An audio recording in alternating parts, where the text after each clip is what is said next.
여러분 안녕하십니까. 이루어진다 라이브 김대홍입니다. 러시아 침공으로 시작된 우크라이나 전쟁이 천일을 넘겼지만 갈수록 더 격화되고 있습니다. 특히 북한군이 참전한 것으로 알려지면서 이제 이 전쟁은 더 이상 남의 전쟁이 아니라 우리의 당면 문제가 되고 있습니다. 북한은 참전 대가로 러시아에 무엇을 요구했을까요? 또 그것은 우리 안보와 국방에 어떤 영향을 미칠까요? 당장 러시아는 한국이 우크라이나에 살상 무기를 공급하면 모든 방법을 동원해 대응하겠다며 우리를 위협하고 있습니다. 이루어진다 라이브 오늘은 최근 나토와 우크라이나 인접 국가들을 다녀온 김정수 한국 국방연구원장과 함께 현지 분위기와 북한군 동향 그리고 이 전쟁이 한반도 국방안보에 어떤 영향을 미칠지 등을 심층 분석해 보겠습니다. 먼저 관련 영상 보시고 대담 이어가겠습니다.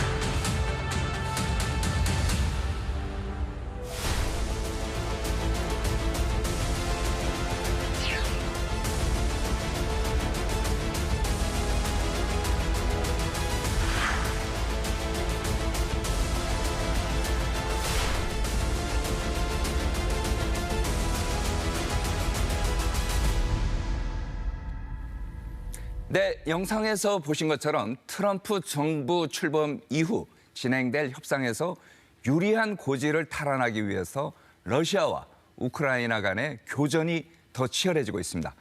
특히 북한군의 실전 투입과 서방 국가들의 살상무기 지원, 그리고 이에 따른 우리 정부의 대응 방안 등이 최대 변수로 떠오르고 있는데요. 기존의 외교, 안보 차원을 넘어서 이제는 군사 전략과 전술 차원에서 이번 전쟁을 분석하고 대응할 필요성이 커지고 있습니다.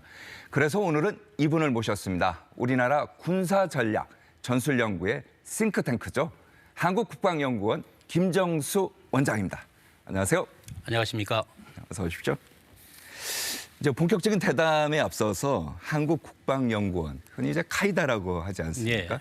근데 아마 이 프로그램 보시는 시청자분들이 잘 모르실 수도 있기 때문에 간단하게 어떤 기관인지 설명 좀 해주시죠.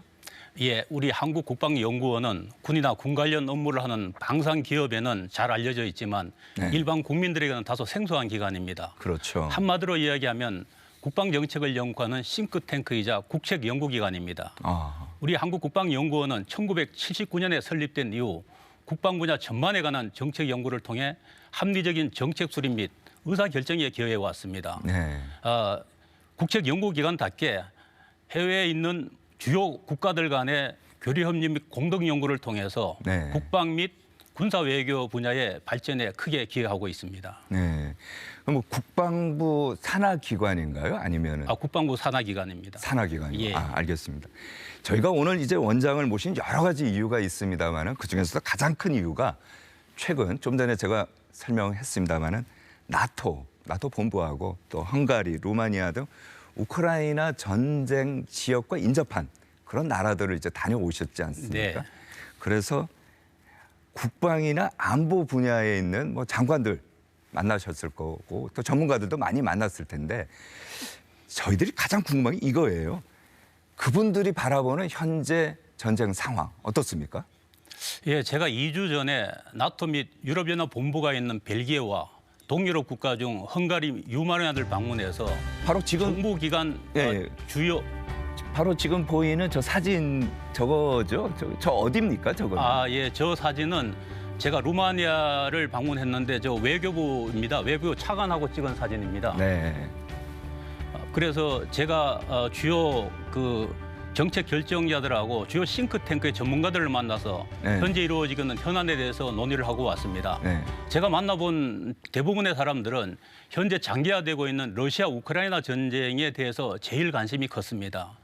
특히나 아시아 지역에 있는 북한이 유럽 지역으로 파병된 사건에 대해서 매우 의아스러우면서도 우려스럽게 생각을 하고 네. 그 파병된 북한군이 어떤 군인지 그렇죠. 또 어떤 능력을 가지고 있는지 이번에 투입이 되어서 어떤 역할을 할지에 대한 관심도가 매우 높았습니다. 그렇군요. 그래서 북한군 파병을 아주 역사적인 사건으로 인식을 하면서 이번 북한군 파병을 계기로 해서 그동안 멀게만 느껴졌던 대서양과 인도 태평양의 안보의 연결성이 굉장히 밀접해졌다는 데 인식을 같이 하면서 이로 인해서 우리 한국과 유럽 간의 국방 및 방산 협력의 중요성이 더욱 커졌다고 한결같이 이야기를 했습니다. 아, 그렇군요.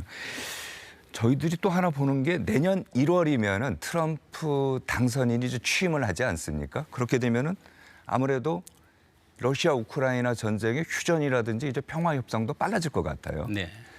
그런데 이제 핵심은 두 개 아닙니까? 하나는 지금까지 점령하고 있는 영토, 그리고 또 하나는 우크라이나의 나토 가입 여부. 그쪽에 있는 분들은 이거 어떻게 봅니까?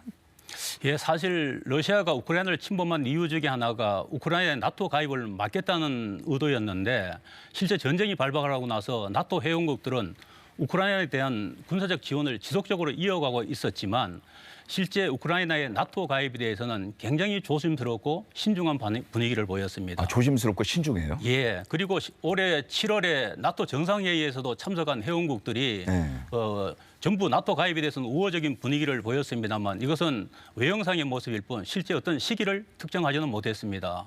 그리고 말씀하셨다시피 올해 미 대선 결과 트럼프 후보자가 당선이 됨에 따라서 조만간 종전이나 휴전으로 갈 가능성이 높아졌고 네. 최근 트럼프 측근들이 현 상태에서 휴전을 위한 평화 협상을 하자는 지금 보도가 되었지 않습니까? 네. 이와 관련해서 아마 러시아 입장에서는 우크라이나의 그 나토 가입 불허 입장이 전제되지 않는 한은 절대 협상에 나오지 않을 것이라는 생각이 들고요.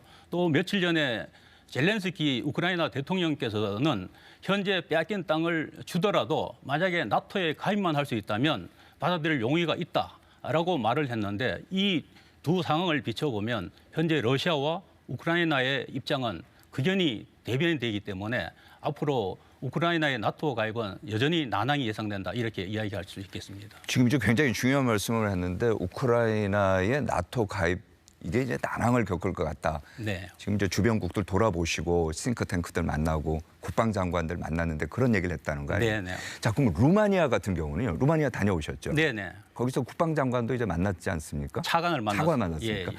그러면 루마니아 같은 경우는 나토에 이미 가입돼 있고 또 바로 이제 우크라이나 인접 국가 아닙니까? 이곳의 반응은 어때요? 루마니아도 마찬가지 나토 회원국이긴 하더라도 지원에는 적극적인 의사를 표명했으나 우크라이나 나토 가입에서는 여전히 모호한 입장을 취하고 있었습니다. 제가 조금 전에 말씀드렸다시피 사실 대서양과 인도 태평양의 안보의 직결성이 점점 강화가 되고 있다 보니까 네. 루마니아 입장에서도 인도 태평양 안보에 대해서 관심이 매우 높았습니다. 그리고 인도 태평양 지역에서 우리 한국을 가장 중요한 안보 파트너로 생각을 하고 있었습니다.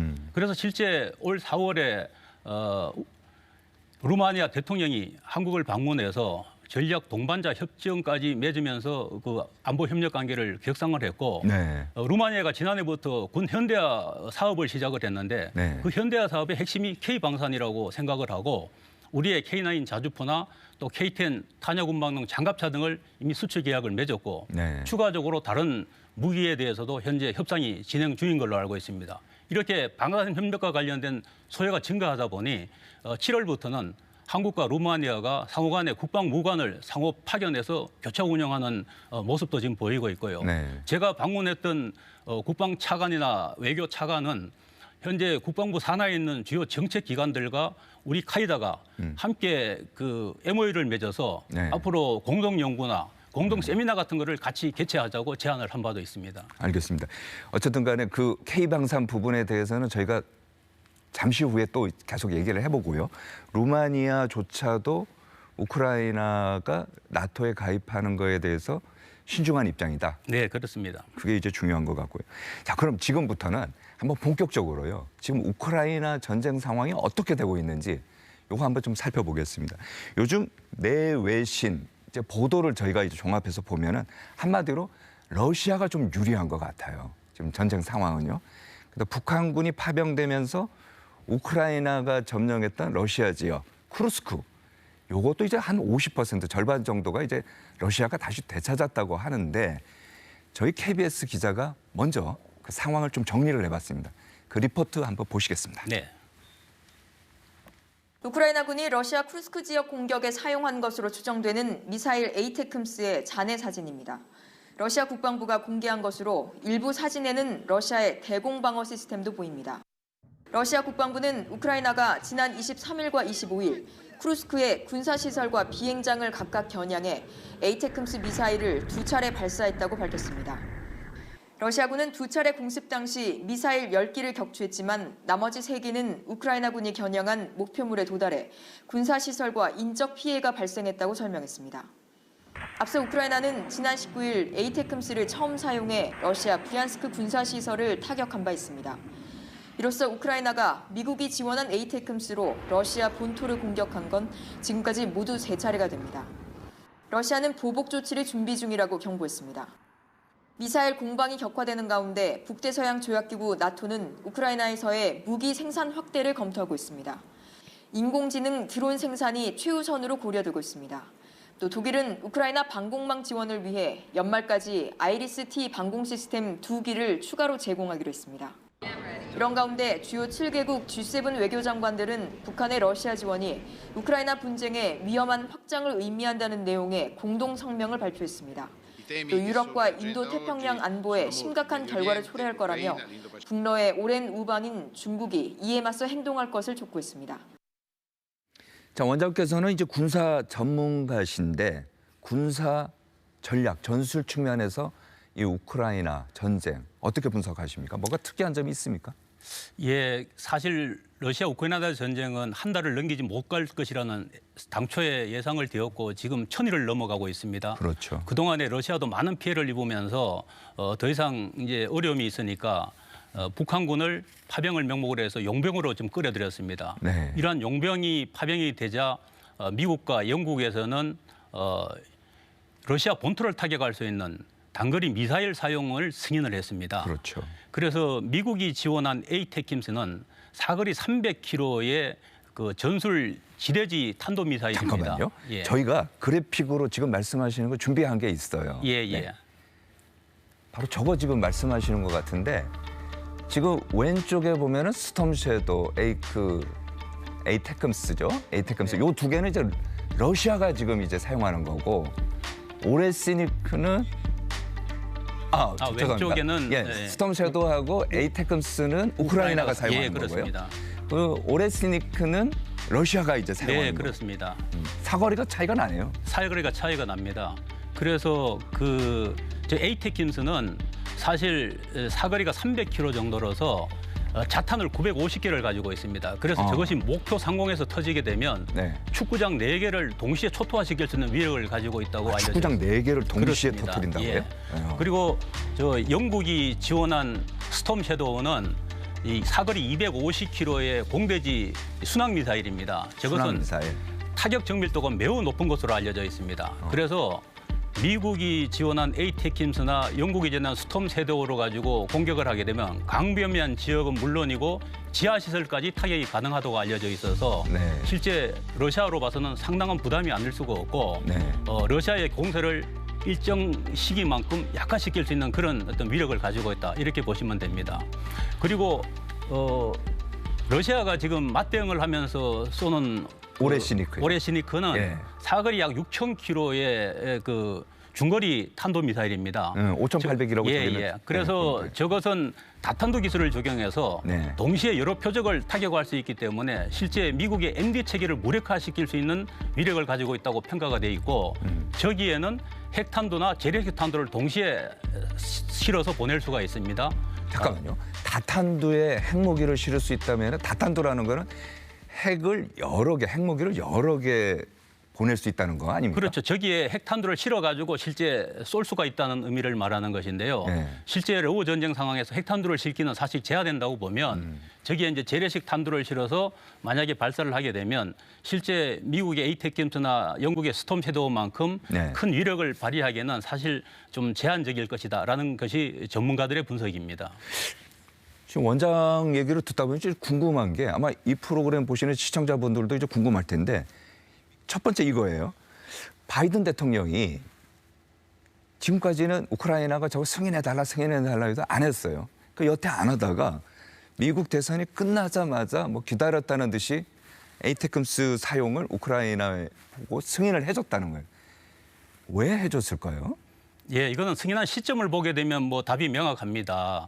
승인한 시점이 사실 북한군이 파병을 명목으로 해서 용병을 보낸 그 시점 이후거든요. 아, 북한군 때문에? 그렇죠. 아. 북한군을 용병으로 끌어들이는 것에 대한 어떤 반발 작용이 있고 그걸 경고하는 측면에서 바이든은 이번에 러시아 본토에 대한 타격 사용 승인을 한 것으로 보여집니다. 그럼 또 하나 궁금한 게 외신 보도를 보면요. 러시아가 이제 우크라이나에 오레스니크 아까 얘기한 이제 장거리, 중장거리죠. 중장거리 미사일을 이제 쏘지 않았습니까? 네. 이거 할 때 미국에다가 사전 통보를 또 했다고 해요. 네. 근데 그렇게 되면은 전쟁 중에서 사전 통보를 해주면서 내가 미사일 쏘겠다 이거 얘기한다는 게 좀 이상하던데 이거 왜 그런 겁니까? 예, 이것도 역시 미국과 영국이 본토 타격에 어떤 승인을 하게 되니까 여기에 대한 반발로 사실 우리도 할 수 있다는 것을 보여주기 위한 것이었는데 아까 말씀드렸듯이 그 올해 신익에는 핵탄두도 탑재할 수 있는데 네.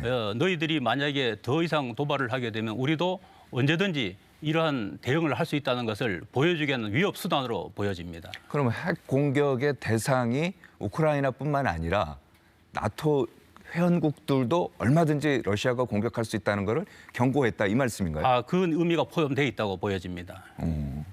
그럼 이제 점점 이제 복잡해질 것 같은데 트럼프 당선인 측근들은 보면요. 약간 바이든하고는 생각이 좀 다른 것 같아요. 뭐냐면은 이게 이제 핵전쟁이 될 수도 있다. 3차 세계대전으로 갈 수도 있다. 이거 이제 좀 우려한 이런 목소리가 있거든요. 어떻게 보십니까, 이거는? 뭐 이런 상황을 가지고 3차 대전이나 핵전전으로 갈 가능성은 현실적으로 저는 매우 낮아 보인다 이렇게 생각합니다. 그래서 사실 미국이나 영국에서 러시아 본토를 타격할 수 있는 권한을 승인한 것은 네. 북한군 파병에 따른 어떤 경고성 대응일 뿐이지 또 그 대응에 따라서 러시아도 올해 신익을 사실 다시 또 맞대응하면서 사실 이게 에스컬레이트가 된 것인데 이 상황을 가지고 뭐 3차 대전으로 갈 가능성은 더더욱 없고요. 그 우크라이나 러시아 푸틴 입장에서는 애시당초 이 전쟁을 시작할 때 네. 특별 군사 작전이라는 명목으로 제한적인 전쟁을 시작을 했습니다. 네. 그래서 러시아 내부에서도 이것을 총동원령을 내린 것이 아니고 분동령을 가지고 지금 전쟁을 수행하고 있기 때문에 굳이 확전으로 끌고 갈 이유는 전혀 없다. 저는 이렇게 생각을 합니다. 러시아도 확전을 할 것 같지도 않고 서방 국가들도 마찬가지다. 네. 그러면은 트럼프 당선 이후에 좀 전에 말씀하신 것처럼 평화 협상이라든지 종전도 가능할 거다. 네, 충분히 여지가 있다고 보여집니다. 자, 그런데 핵 전쟁 관련해서는 그럴 가능성이 없다고 하셨는데 저희들이 또 자료를 찾아보니까 러시아 푸틴 대통령이요. 미국이 이제 에이테크스 이제 승인을 하니까 핵 교리를 개정을 했어요. 그 내용 바로 보여주시겠습니까? 네. 자, 러시아 핵 교리 개정 내용. 비핵 보유국이 핵 보유국 지원을 받아서 러시아를 공격하면은 공동 공격으로 간주해서 핵무기로 대응을 하겠다. 할 수도 있다. 뭐 이런 얘기인데 그러니까 미국이나 영국 등 서방의 핵 보유국의 지원을 받고 있는 우크라이나 이걸 이제 겨냥한 얘기 같아요. 러시아의 핵 교리 개정, 우크라이나 전쟁에 영향 주지 않을까요? 어떻습니까, 이거는? 제가 봤을 때는 서방 세계에 대한 어떤 위협성이고 경고성일 뿐 전쟁 영향에는 크게 영향을 주지 않을 것으로 보여집니다. 네. 그래서 이 사실상 그 지금 미국과 영국에서 지금 본토 타격에 대한 그 승인을 하다 보니 이에 대한 반발로 더 이상 지원을 하지 말라는 경고성이고 그리고 만약에 핵 보유국 즉 미국이나 영국, 프랑스로부터 지원을 받는 비핵 보유국 우크라이나에 대해서도 우리가 언제든지 핵으로 경고할 수 있다는 위협이자 경고를 준 것이기 때문에 네. 이것은 어떤 서방 세계에 대한 경고입니다. 그래서 더 이상 지원을 하지 마라. 그리고 우크라이나나 나토 회원국에 대해서도 너희들이 만약에 이런 행위를 하게 되면 언제든지 우리가 핵 공격을 할 수 있다는 위협성 보복입니다. 그래서 푸틴 입장에서는 사실 지금 피탈된 쿠르스크 지역을 빨리 회복하고 지금 현 상태에서 조기 종전이나 휴전을 원하는 상황인데 이 핵 교리를 개정했다고 해서 이것을 뭐 핵전전으로 몰고 가거나 할 가능성은 없고 단지 이걸 이용해서 핵강압 전술로 하나에 써먹지 않았을까 하는 생각이 듭니다. 알겠습니다. 자, 좀 전에 그 리포트 보면은 KBS 기자가 취재한 리포트 보면 이런 얘기가 나와요. 나토가 우크라이나 안에 무기 생산 확대를 검토하고 있다. 구체적으로 AI 드론, 인공지능 드론 얘기를 했는데 전쟁의 양상이 좀 바뀌는 거 아닙니까? 그래서 인공지능 드론을 더 생산해야 된다는 것 같은데 어떻게 보십니까, 이거는? 이번 로우 전쟁에서 나타난 양상이 현대적 양상이 바로 드론전입니다. 그래서 과거의 어떤 이 드론전과 하이브리드전이 이번 러시아 우크라이나 전쟁에서 급격히 나타나고 있기 때문에 그리고 또 드론을 이용한 효과도 상당히 본 시점이기 때문에 아마 드론 생산이나 이런 부분을 확대하는 것에 대한 자연스러운 현상이 아닐까 생각을 합니다. AI 드론, 인공지능 드론이라는 게 어떤 겁니까? 군사적으로 사용했을 때요. 드론에다가 이제 AI를 접목시킨다는 개념인데요. 그래서 드론도 사실은 여러 가지 상황이 있는데 그것도 아주 지능적으로 활용을 할 수 있다는 그런 최첨단 기술을 접목시킨다는 개념으로 이해를 하고 있습니다. 자, 그러면 지금부터는 이제 러시아에 실전 배치된 북한군 상황. 좀 전에 말씀을 하셨습니다마는 나토나 이 동유럽 국가들이 가장 우려하는 게 북한군 들어온 거, 참전한 거죠. 용병으로 들어온 거. 자, 이거 쿠르스크 지역에서 북한군이 이제 들어갔는데 우크라이나에서 이제 감청을 했어요. 어떤 내용인지 한번 들어보시겠습니다. 박독수리 나 대지다서 수신. 이거 있는 게 아니라 나라가 갔다. 기다리라. 자자 나 물게. 수신. 물게 하나 수신. 배를 타는데 나가고 저 앞쪽으로 나가고 있다. 빨리 나와야지. 나가서 빨리 북대로 나와라. 손에 봐봐. 나갔다. 자, 저거 들어보면은 제가 생각할 때는 분명히 북한군 말투 같아요. 원장께서는 어떻게 보십니까? 뭐 이미 언론에도 수차례 보고가 되었기 때문에 당연히 북한군 말투로 생각이 되어집니다. 그러면은 저런 식으로 북한군이 참전하는 것, 이거는 또 어떻게 보십니까? 예, 사실 지금 북한군이 참전한 부대는 북한 특수작전군 소속의 11군단, 즉 폭풍군단으로 알려져 있습니다. 11군단. 이 11군단은 1968년 청와대 침투 사건 당시에 주도 세력이었던 1, 2, 4군 부대를 학대 개편한 특수 8군단, 특수 8군단이 모체가 되어서 만들어진 부대가 바로 11군단입니다. 네. 이 특수 8군단은 사실 산악이나 건물 지역에 상당히 특화된 전투력을 발휘하는 특수 부대인데 실제 이 지금 11군단이 투입된 지역을 보게 되면 네. 러시아에 피탈된 쿠르스크 지역을 탈환할 목적으로 그 일대에서 지금 투입이 되었거나 아니면 투입을 준비하는 것으로 지금 식별이 되고 있습니다. 그래서 또 거기에는 지금 상당히 오랜 시간 동안 이미 러시아와 우크라이나에서는 전선이 고착이 되면서 네. 참호전, 포격전, 드론전 같은 전쟁 양상이 이루어지고 있는데 네. 어떤 침투나 어떤 그 습격에 능한 특수부대가 보병이 수행하는 전투에 투입을 해가지고 네. 보병 전술을 구사한다는 것은 실질적으로 큰 능력을 발휘하기에는 상당히 제한점이 있지 않을까 하는 생각이 듭니다. 그나마도 독자적으로 어떤 전투를 수행하게 되면 자기들만의 어떤 작전 수행을 할 텐데 네. 지금 분석된 것을 보게 되면 북한군 30명단 통역관이 배치된 것 이런 것들이 보도된 것을 보면 독자적인 전투 수행이 아니라 배속된 것 같아요. 러시아군에 배속되어서 임무를 그렇죠. 수행할 가능성이 높다. 그러면 러시아 지휘관이 북한군을 가장 위험한 지역에 투입을 시키거나 하게 되면 실질적으로 전투력 발휘보다는 오히려 총알바지가 될 가능성도 매우 크다는 것이죠. 그러면 실제 투입된 북한군은 자기 특수부대 능력을 발휘하기보다는 현재 이 보병 전술에 투입이 되어서 오히려 전투력 발휘도 제대로 하지 못한 상태에서 많은 피해만 당할 것 같은 우려도 있다는 것입니다. 알겠습니다. 저희가요 사진 한 장을 찾았어요. 원장의 이제 군 복무 시절에 찍은 사진인데 그 사진 한번 바로 저 사진이거든요.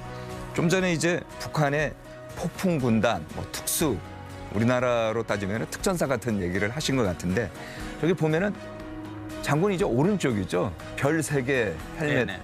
헬멧에다가 이제 두고 있는데 어떤 사진입니까? 예, 저 사진은 제가 특전사령관 시절에 군생활 35년을 마치고 이제 전역하는 특전사 주임원사가 계셨는데 네. 그 주임원사한테 마지막 고별 강화를 제가 제안을 했습니다.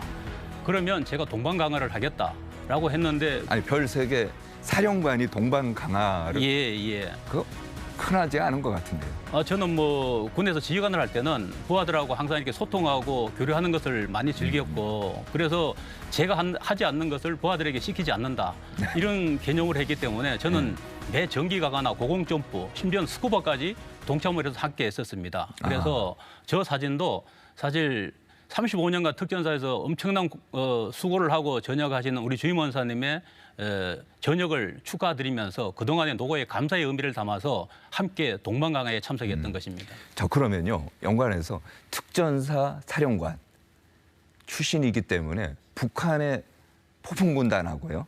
그다음에 우리의 특전사 그 비교하면 어때요? 전력이라든지. 뭐 실제 이번에 투입된 11군단은 우리의 특전사하고 맞먹는다고 보여질 수는 있습니다. 그래서 북한이든 우리든 특수부대는 유사시에 적 후방으로 침투를 해서 주요 시설을 타격하거나 요인을 암살하거나 또 배합 작전을 수행하는 데 능한 작전을 수행을 합니다. 네. 그리고 11군단은 현재 출신 성분이 좋은 집안의 자녀들로 구성이 돼 있고 다른 부대들에 비해서 훈련 강도도 세고 충성심도 매우 뛰어난 것으로 알려져 있습니다. 그러나 아시다시피 북한은 우리나라에 비해서 이 보급 수준이 그다지 좋지를 못합니다. 그렇죠. 그래서 신체 발육이 좋지를 못해서 같은 의지와 충성심은 가지고 있지만 신체 발육이 좋지 못하다면 우리 특전사를 성인으로 본다면 북한의 이 특수부대들은 사실 중학생이나 고등학생 수준의 신체 정도를 가지고 있는 겁니다.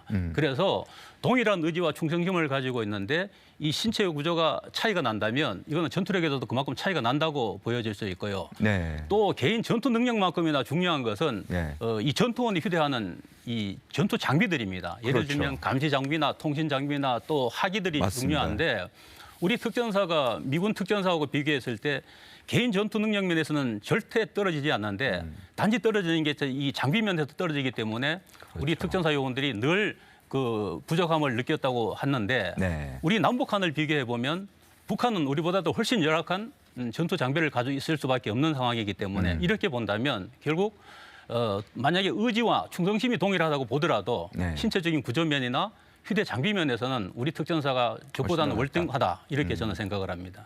자 그러면요. 또 이것도 있어요. 북한이 파병 대가 뭐를 원할 것 같습니까? 러시아에다가요. 제가 봤을 때는 파병 대가는 여러 가지를 원할 것으로 보여집니다. 우선 북한은 장기간의 대북 제조전에서 경제가 굉장히 어려워졌는데 네. 러시아로부터 식량이나 에너지와 같은 자원을 받음으로써 네. 이 어려워진 경제력을 타개함으로써 대북 제재 완화 효과를 좀 누릴 수 있다는 측면이 있고요. 경제적인 측면이요. 예. 네. 또 한 가지는 러시아가 외국에서 들어온 군인에 한해서는 월급 2,000불을 주고 소정의 일시금을 준다라고 알려져 있는데 네. 만약 북한에서 12,000명이 이 파병을 했다고 가정을 하면 한 달에 2,400만 불, 즉 우리 돈으로 330억 원이 김정은이 수중으로 들어가서 이것을 가지고 핵이나 미사일을 고도화할 가능성도 매우 높다는 것입니다.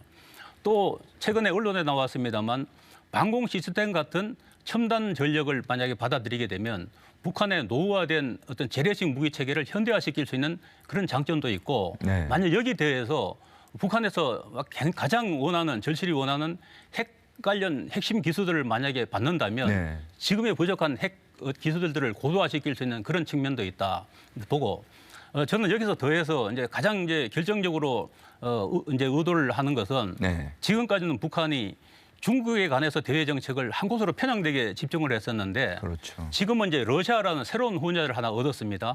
그래서 이제 러시아와 중국을 번갈아 가면서 할 수 있기 때문에 어떤 대외 정책의 자율성을 좀 확보했다. 그래서 우리가 한미 동맹으로 굳건한 이 방위력을 구축하고 있듯이 여기에 버금가는 네. 러브 군사 동맹을 구축함으로써 예. 한반도 유사시에 러시아를 자동 개입시킬 수 있는 어떤 조건을 마련했다는데 더 큰 의미가 있지 않을까 하는 생각이 듭니다. 관련해서요. 최근에 우리 정부가 이런 걸 얘기했어요.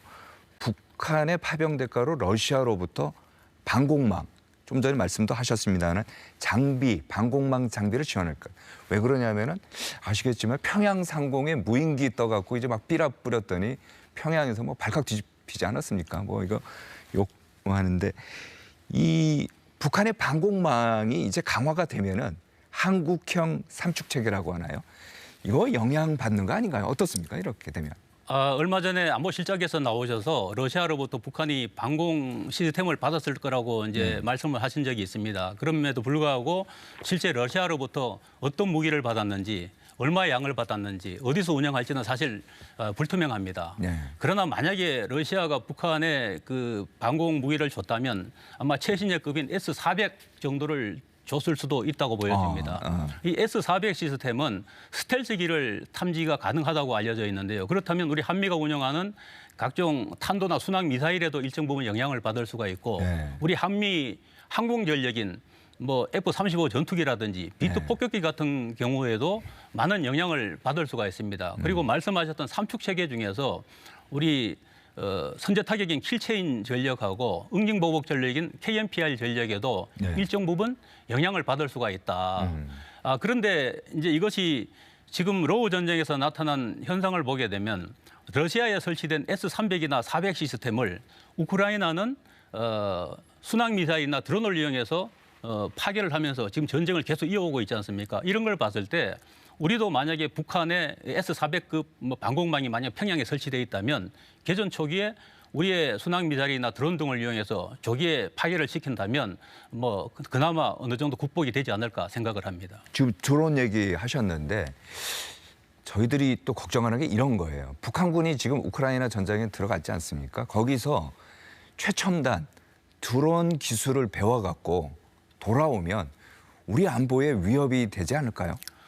뭐 아무래도 북한군은 6.25 전쟁 이후에 대규모로 실전 경험을 한 경험이 없습니다. 그래서 이번에 그 우크라이나 전쟁에 들어가서 실전 개목을 해볼 수 있는 뭐 어떤 경험을 쌓게 되고 또 말씀하신 대로 지금 러우 전쟁이 드론전이 지금 치열하게 벌어지다 보니 네. 실제 드론을 현장에서 경험함으로써 그 기술력을 습득하게 되면 아무래도 큰 도움이 되지 않을까 싶습니다. 다만 지금 들어간 병력들이 아까 말씀드렸듯이 특수동 병력인데 이 인원들이 지금 보병 전술을 구사를 한다는 것이죠. 그러면 실제 특수전 병력이 보병 전술을 구사할 때는 사실 여러 가지 제한사항이 많이 있다고 보여집니다. 그리고 이 사람들이 작전을 수행할 때도 독자적인 작전을 수행을 하게 되면 자기의 어떤 지휘 통계나 기동이나 화력과 같은 전장 기능들을 각자 운영하면서 어떤 전술적 기술을 습득할 가능성이 높은데 지금 러시아의 배속 부대로 들어가서 만약에 임무를 수행하게 되면 이런 것들을 자기 마음대로 할 수 있는 여지가 줄어들기 때문에 실상은 좀 어렵다. 그럼에도 불구하고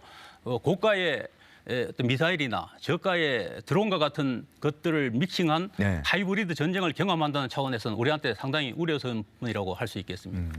알겠습니다. 또 하나 이제 좀 전에 이제 우크라이나 전쟁이 남의 전쟁이 아니라 바로 우리의 문제가 되고 있다고 제가 서두에 이제 얘기를 했는데 그저께인가요? 보면은 러시아 국방장관이 평양을 갔고요. 또 우리한테는 우크라이나 국방장관이 또 서울을 왔어요. 하루 이틀 차이로 지금 러시아 국방장관 또 우크라이나 국방장관이 이제 우리나라 북한을 이제 계속 찾고 있는 건데 결국 요구하는 거는 그거 같아요. 우리 같은 경우요. 우크라이나 특사단이 요구하는 거는 무기 지원. 한국에 요구하는 게 무기 지원 같은데 이거는 어떻게 봐야 됩니까? 글쎄 전쟁이 발발하고 나서 우크라이나는 우리 한 측에 계속해서 살상무기 지원을 요청했지만 우리는 한러 관계 때문에 지금까지는 전투 식량이나 의료 같은 인도적 물자만 지원을 해왔습니다. 그런데 예기치 않은 북한군이 파견됨에 따라서 그 이후부터는 북러의 상황을 고려해서 단계별 조치를 하겠다고 정부가 발표를 했었습니다. 그런데 현 시점에서 또 한 가지 이제 변수가 발생한 것이 미국 대선 결과 트럼프 후보가 지금 당선이 되었습니다. 그런데 트럼프는 대선 시절부터 계속해서 본인이 당선이 되면 조기에 전쟁을 24시간 안에 끝내겠다. 이런 지금 이야기를 하고 있고 이런 의도는 만약에 끝내지 않으면 미국의 지원을 줄여나가겠다는 의도인데 만약에 우크라이나 특사가 우리 한국에 와서 어떤 뭐 방어용 무기를 할지라도 만약 지원 요청을 하게 되면 이것은 아무리 방어용 무기이지만 이거는 이제 전쟁을 끌고 갈 수 있다는 여지를 줄 수 있는 부분이기 때문에 이거는 트럼프 후보자가 당선자가 원하는 거하고는 사실 또 결을 달리하기 때문에 우리 정부에서는 사실 신중하게 판단하지 않을까 하는 생각이 듭니다. 알겠습니다. 자, 한국 무기 K방산 얘기 좀 저희가 해봐야 될 것 같습니다. 전 세계적으로 지금 K방산 인기가 하늘을 찌르고 있습니다. 이게 자화자찬이 아니고요. 해외에서 얘기하는 거예요. 해외 언론에서도 실제로 어떻게 얘기하는지. 이거 보면요. 파이낸셜 타임즈 보도인데 아시아의 무기 군함 제조업체들이 올해 전 세계를 가고 있다. 스톡홀름 국제평화연구소에 따르면 한국은 작년 세계 10대 무기 수출국에 진입을 했고요. 이게 재밌는데 K방산, 이게 영어로 그냥 스페링 그냥 나와요. K방산이라고. 이제 한글이 영어가 돼버렸는데 K방산으로 한국의 방위산업은 2027년까지 4위에 오를 것 같다 이렇게 되는데 실제 요번에 이제 다녀보시니까 어떻습니까? K방산 반응이요.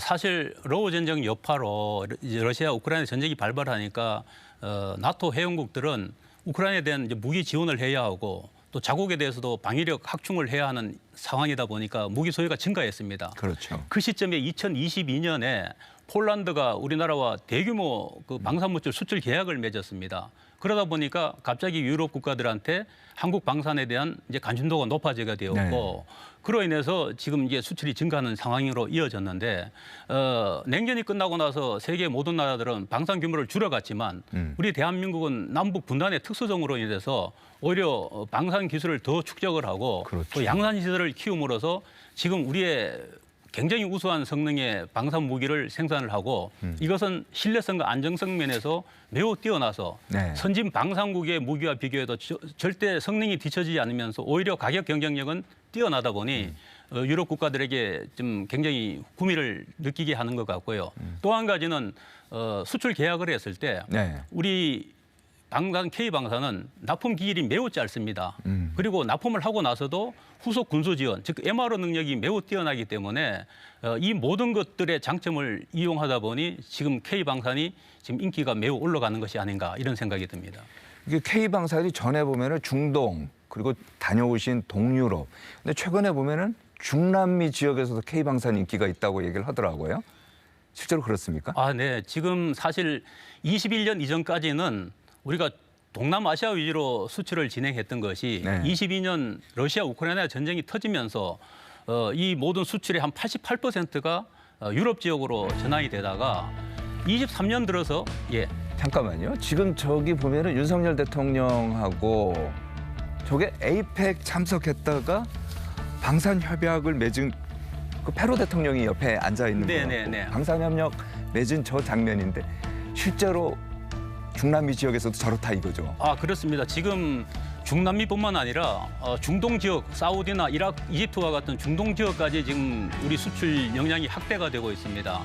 그래서 실제 이 러우 전쟁 이전에는 그 나토 대비하는 수준보다도 훨씬 높아졌다고 이렇게 말씀드릴 수 있습니다. 네, 알겠습니다. 지금까지 긴박하게 돌아가고 있는 러시아 우크라이나 전쟁 상황과 북한군의 실전 투입 이후의 전황 그리고 전략 전술 변화 등을 심층 분석 점검해봤고요.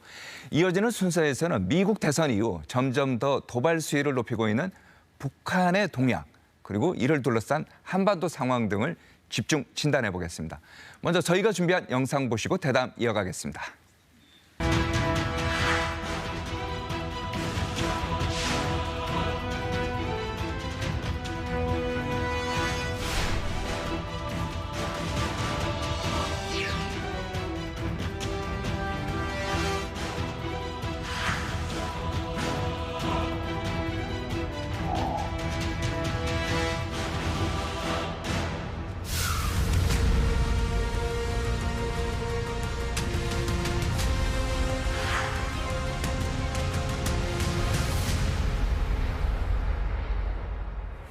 네, 영상에서 보신 것처럼 우크라이나 전쟁 이후에 북한은 러시아와 군사적 밀착을 과시하면서 한반도 위기감을 고조시키고 있습니다. 지금부터는 미국 대선 이후에 북한의 행보를 군사 전략적 측면에서 좀 더 자세히 분석해 보겠습니다. 자, 먼저 로이터 통신이 이런 보도를 했어요. 트럼프 당선인 측이 김정은 위원장과 직접 대화하는 방안을 추진하고 있다. 그러니까 북미 대화 가능성을 얘기한 건데, 그렇다면 이제 북한의 반응이 이제 궁금하지 않겠습니까? 저희 KBS 기자가 지금 북한의 반응이 어떤지 취재를 했는데 먼저 한번 보시겠습니다. 신형 고체연료 대륙간 탄도미사일 화성 19형부터 극초음속 활공체형 미사일 화성 16 나형과 전략 순항 미사일 화살 1, 2, 첫 군사정찰 위성을 쏘아올린 발사체 천리마 1형까지 북한이 최신 전략 무기를 한데 끌어모아 전시회를 열었습니다.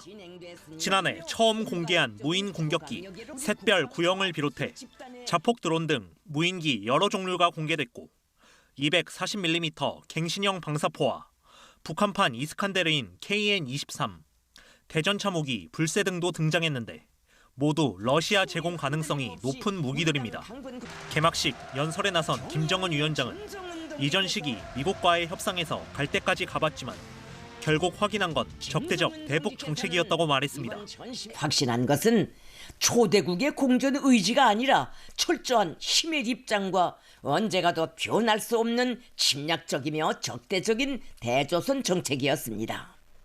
이어 최강의 국방력만이 유일한 평화수호의 담보라고 강조했고 특히 자신들의 손으로 군사적 균형의 추를 내리는 일은 없을 거라며 비핵화 거부 입장도 거듭 밝혔습니다. 트럼프 당선 이후 제기되는 정상회담과 협상 재개 관측에 일단 선을 그은 걸로 보입니다. 대신 러시아와의 밀착을 다시 과시하는 한편 차기 트럼프 행정부의 대화의 전제 조건을 제시한 것으로도 풀이됩니다.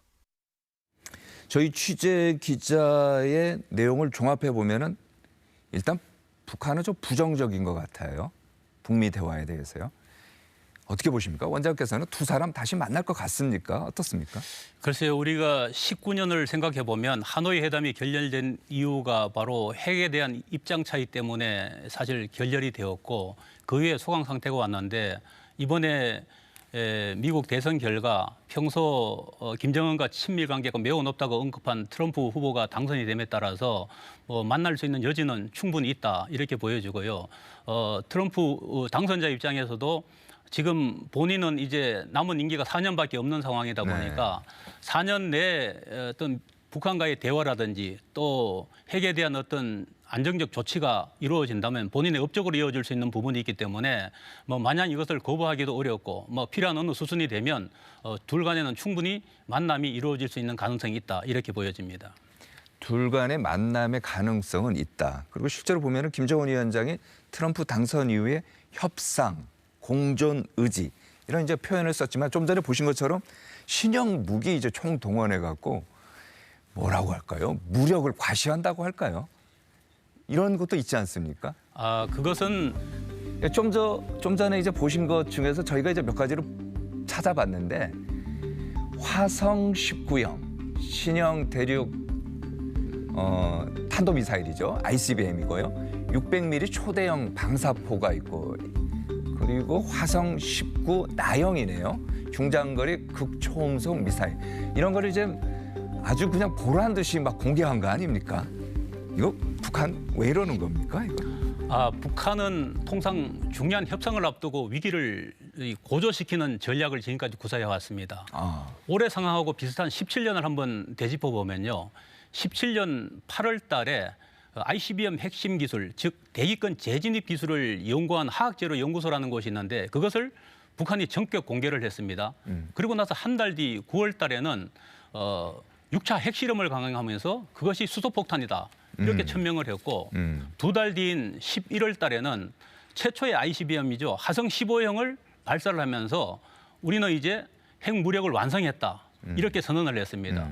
그 당시의 상황을 우리가 유추해 보면 당시에 한반도에 마치 전쟁이라도 일어날 것 같은 그런 어떤 위기를 고조시켜 놓고 그 이듬해 2월 달에 평창 동계올림픽에 참여를 하면서 대화 국면으로 전환을 해서 결국은 남북 정상회담과 북미 정상회담이 이루어졌던 것을 아마 기억하실 겁니다. 네.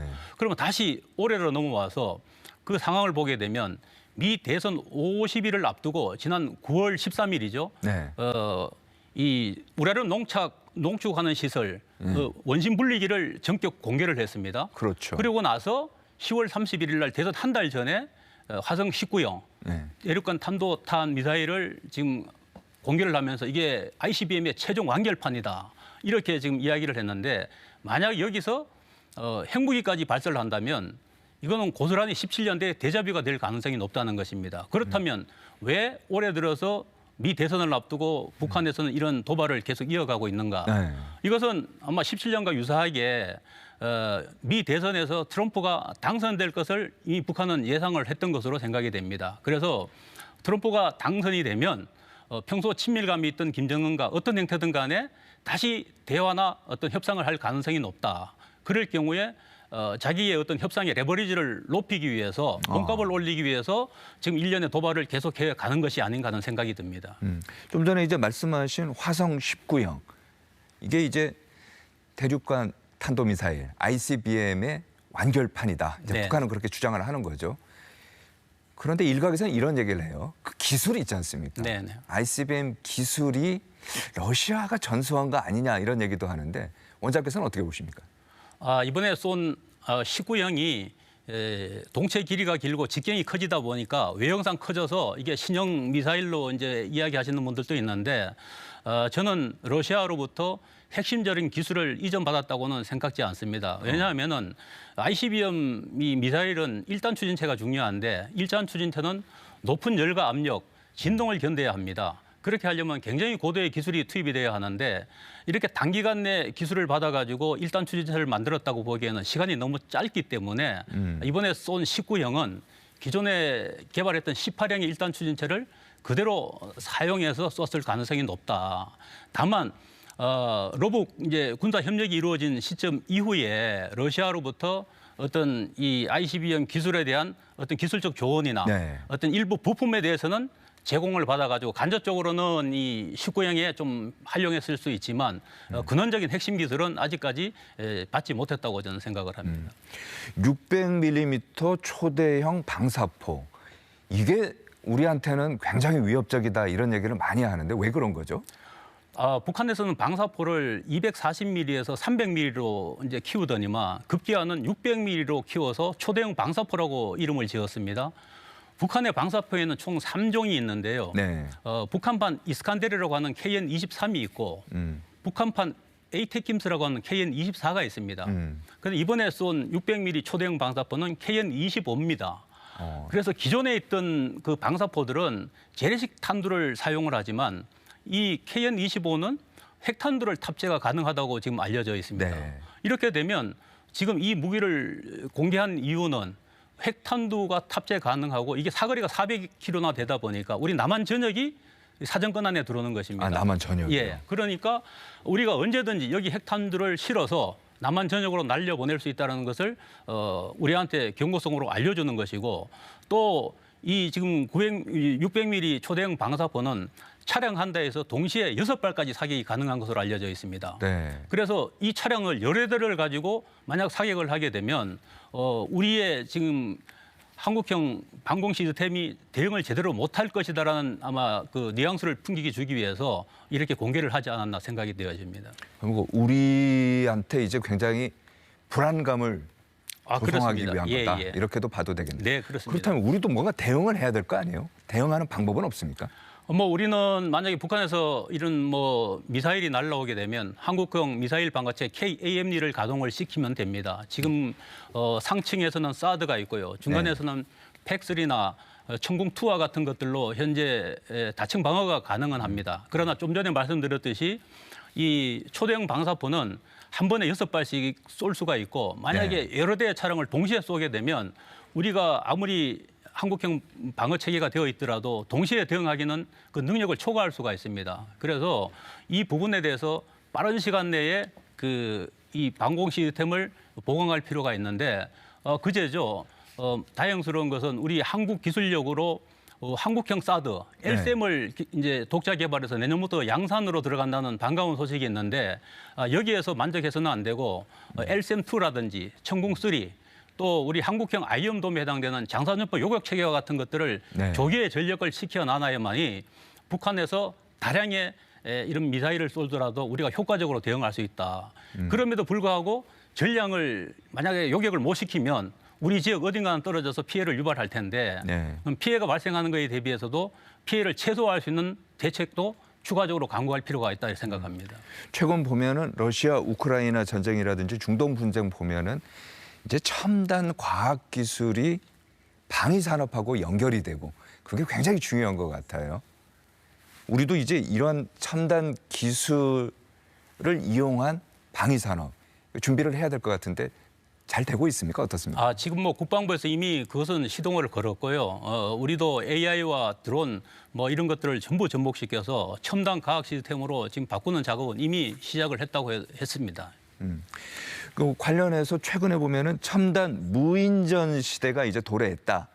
인구가 감소하다 보면은 군에 갈 병력이 이제 모자라지 않습니까? 그렇기 때문에 더욱더 무인 전력이라는 것이 중요성을 갖게 되는데 해군에서 굉장히 의미 있는 실험을 하나 했더라고요. 저희 취재 기자가 현장에 다녀왔는데 그 내용 먼저 한번 보시겠습니다.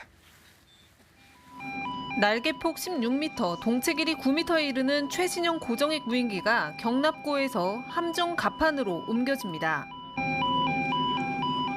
최대 시속 260km 가까운 속도로 3시간 반 동안 연속 비행할 수 있는 미국 최신형 무인기 모하비의 시색입니다. 우리 해군의 대형 수송함 독도함에서 갑판을 활주로 삼아 이륙을 시도합니다.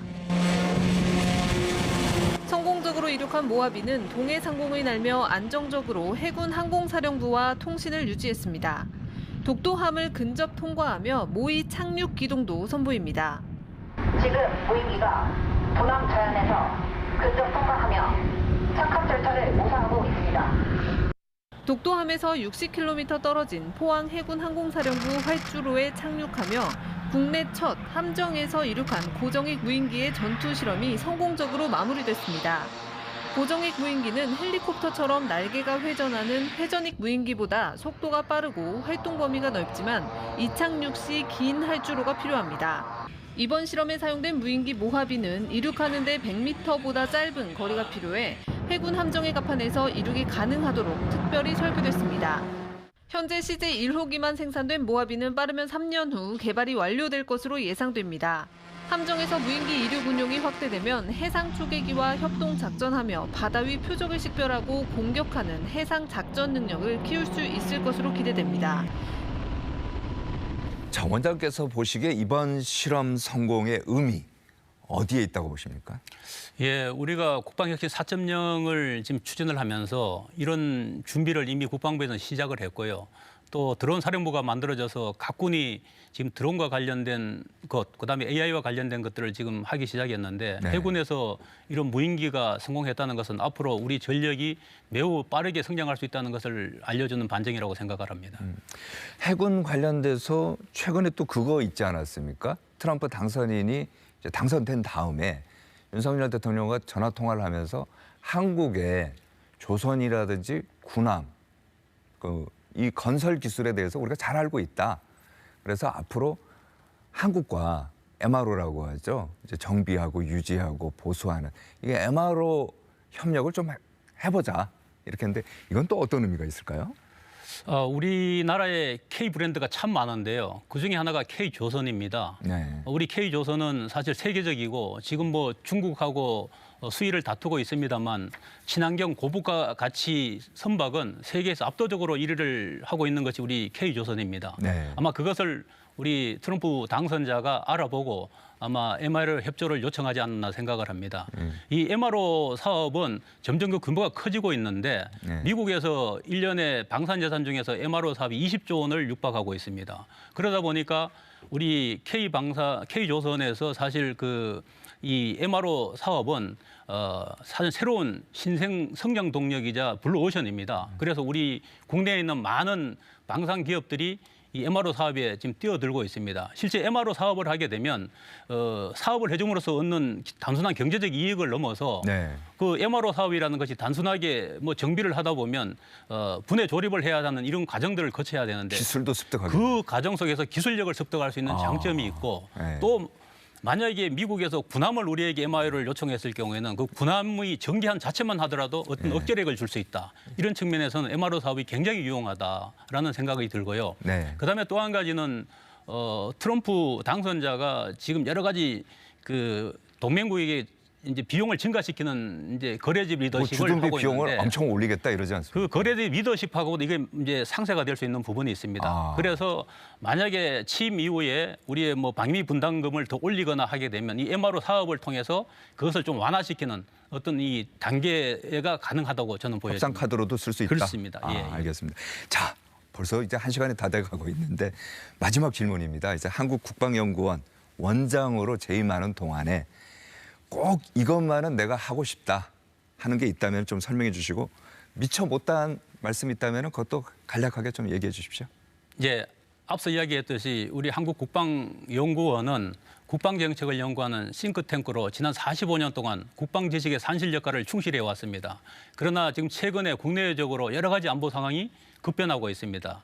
그래서 우리 카이다는 이런 급변하는 안보 상황에 대해서 미래지향적 연구를 통해 국방정책을 뒷받침함으로써 우리 대한민국이 튼튼한 국방을 건드려서 글로벌 중추국가로 나가는데 중추의 역할을 수행할 수 있는 그런 우리 한국국방연구원이 되도록 앞으로 최선을 다하겠습니다. 네, 고맙습니다. 예, 감사합니다. 네, 이루어진다 라이브 오늘은 여기까지입니다. 시청해 주신 여러분 감사합니다. 저희는 다음 주에 뵙겠습니다.